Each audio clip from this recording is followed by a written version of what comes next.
is actually pretty simple. It's only three, well, it's at minimum three inputs. You could theoretically do more inputs if you're trying to do something a little more complicated. But that being said, I will preface this by saying input buffering as it currently is and using the strategies I talk about in this video, they're not meant to input anything necessarily that is frame perfect. There is some variance of lag when leaving menus. The select buffering I do, just to me, feels like one of the easier ways to mitigate that kind of input lag, especially from like leaving the ability wheel. What input buffering is generally meant to do is let you do things with modest precision, especially when things are very, when some tricks are very dependent on where Ori is positioned in particular place and when you do certain inputs. So that being said, I'm just going to demonstrate essentially what it looks like. Like, let's say you want to input an up slash and then like a double jump. You could jump and then enter the ability wheel, and you'll notice that on my input mapping, I'm pressing the shoulder button instead of the trigger, which the default mapping for Ori, it's actually the opposite. This button that I'm highlighting is meant to be the ability wheel, but I actually remapped it on Steam.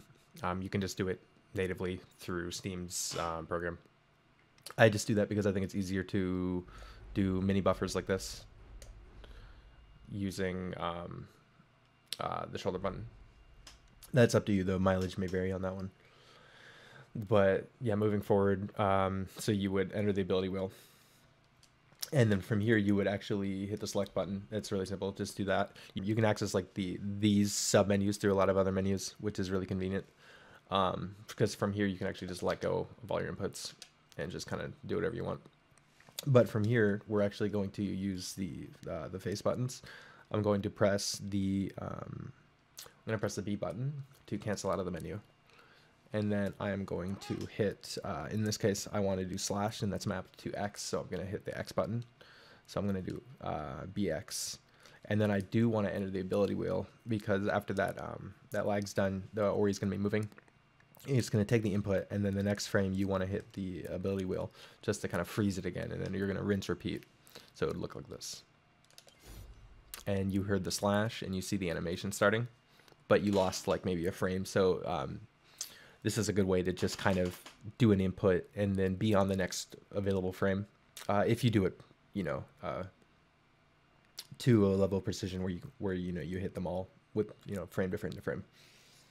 And then let's say you want to do a jump, so you can just kind of rinse repeat. But this time I'm going to hit the A button, so it would look like this. I'm going to hear an audio cue like that, and then you'll see I did lose a frame there because I failed one. But in a lot of cases, depending on what you're trying to do, that may not matter. But that's the general gist of it. And from here, actually, you can do like mini buffers and guide Ori to do what you want to do. But that's sort of another kind of concept. Okay, so now I'm going to go over my setup for the Inkwater door skip that skips the section where you get a wall jump off of the slope. For this part, it does have a few particular positions. Fortunately, when you get these positions consistent, it does make the trick, like the mechanics of the trick are fairly consistent. You're getting a wall grab off of the top as opposed to the sliding, perch that you get off of that slope here, which I like that about it. So I'm just going to show you this sequence here in full time to kind of give you an idea of what it looks like. And I'll just go ahead and play it now.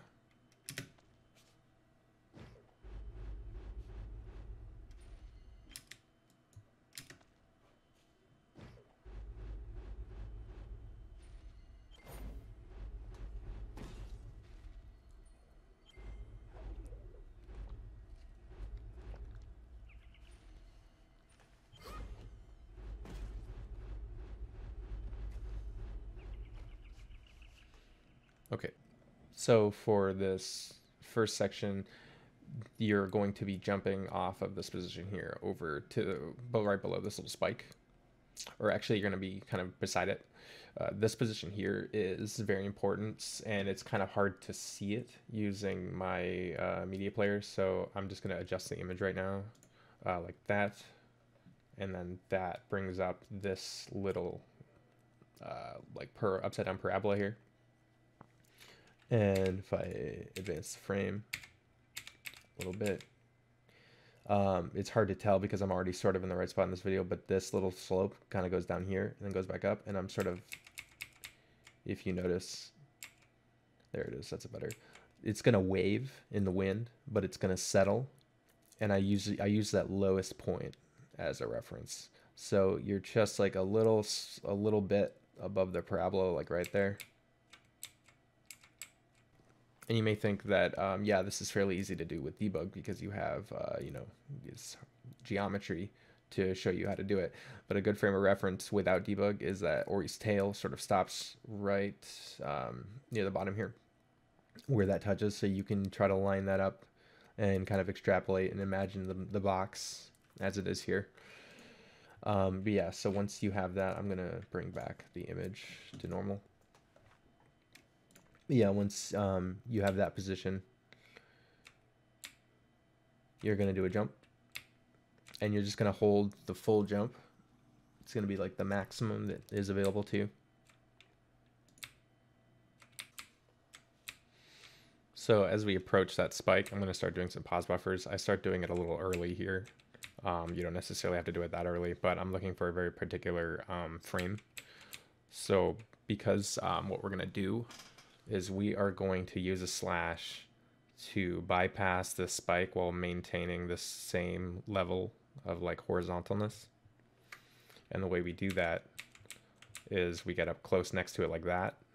And then this is like kind of that good frame, this one here, to hit that the ability wheel. Because here you're pretty much ready to do a little mini slash and just completely bypass it. If you're a little farther away, you might actually bonk on this. The little curvature of the sword slash is very specific, and it just kind of sort of happens to follow it really well here.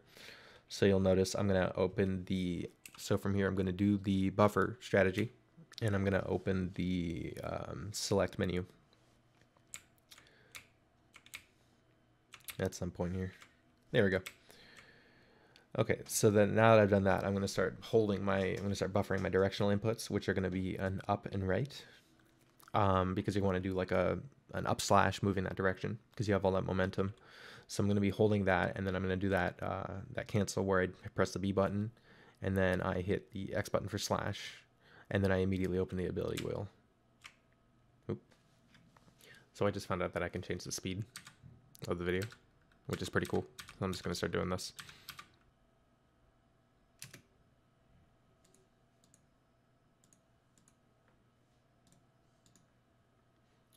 So I buffer those inputs.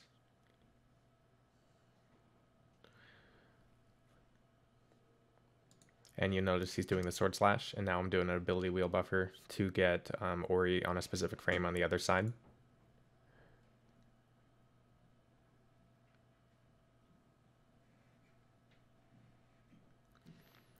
And it's right about when Ori bypasses the spike, but really what I'm looking for is here, there's a little bit more, it's a little more freeform, because what I'm looking for is the rise that Ori's getting from the sword slash. I want to just hit the peak of that rise. So once I think Ori starts bottoming out on speed and lift, and that sort of varies, that's when I want to do my next input, which is going to be a jump.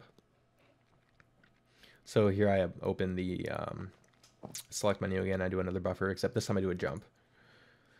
And you'll notice that Ori, the thing with this is Ori's still doing a slash animation. So you won't get the validation of hearing a jump sound as soon as you do this, because Ori will probably still be locked in this animation, but that doesn't mean you didn't get the jump.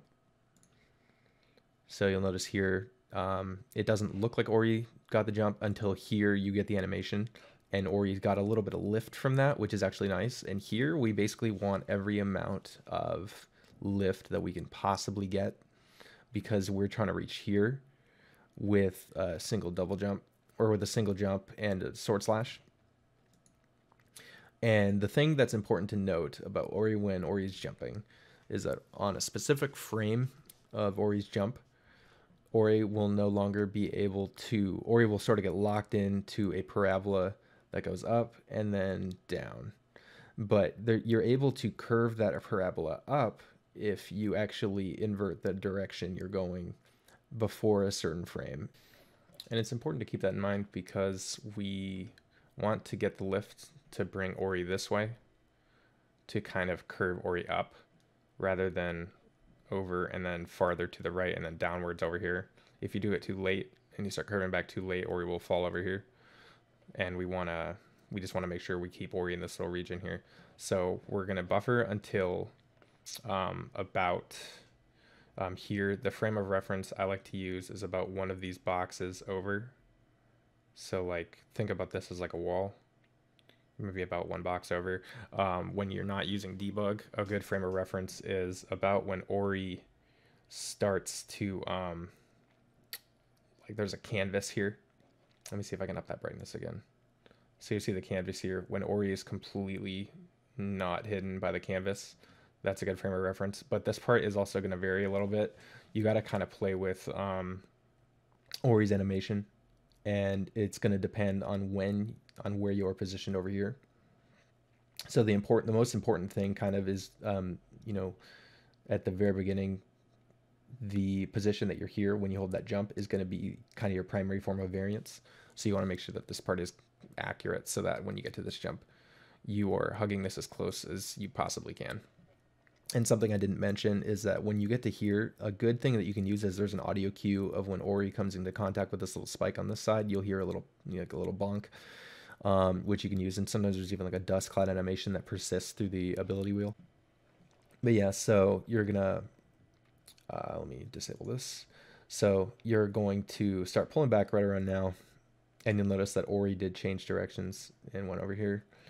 And what we're now, like after you've changed directions and you're going back this way, our primary thing that we're trying to do is that we're trying to get a certain amount of height and we're trying to get lined up on a very specific like X position. So I'm going to basically be buffering this whole part here when I'm doing it in real time because you need to have like a very particular spot. So at this point, you want to make sure that you are more or less directly below that little gravity slope, maybe a little shifted to the side. The reason being because you're going to do an up slash from here, and the up slash is going to basically just bring you directly up. So it's a good metric to just kind of like think about Ori just being directly below it. Your like whole point here is you want to get right around here. I have the position, you know, the XY coordinates here. That's not particularly useful like real time, but good to know like if you're doing diagnostic on why or why not something failed. But yeah, and you want to maybe be shifted a little bit more to the left. The reason being, when Ori does the up slash, you want Ori to get a little bit of purchase here, so you want them to be pressed right up against it. So you just want to make sure. And now that we're positioned kind of directly below it, we're going to do a another buffered input, but this time it's going to be another up slash. So let's see if it'll play here. Yeah. So you see the cursor is going up because I'm doing a up input. That's all.